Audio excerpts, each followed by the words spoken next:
Hello. Today we celebrate the feast of Saint Louis, King of France, Louis IX. He was born and lived during the 13th century.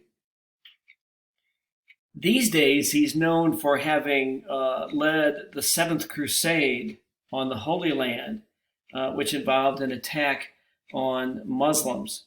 This is certainly not his finest hour by any means.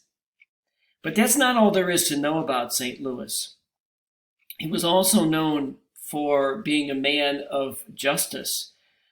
The story has it that he would listen to the complaints, legal complaints of his people as he sat under a tree, and that he had a special concern for those who were poor and tended to judge in their favor.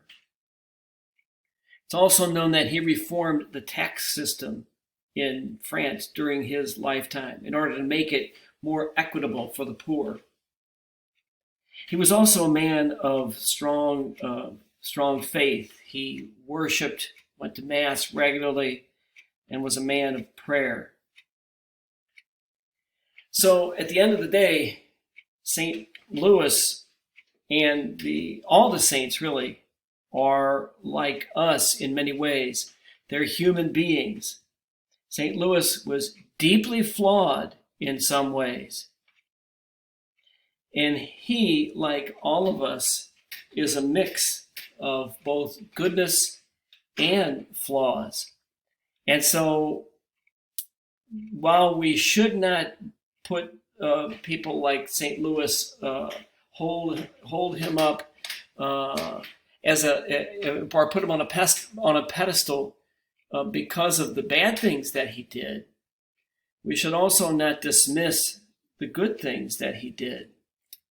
The same is true of us. We should always be conscious of our flaws, always be conscious of our weakness and our propensity to do things that are wrong. We should also acknowledge and thank God for our goodness, for our strengths, for those things that we do well. Thank you for watching once again.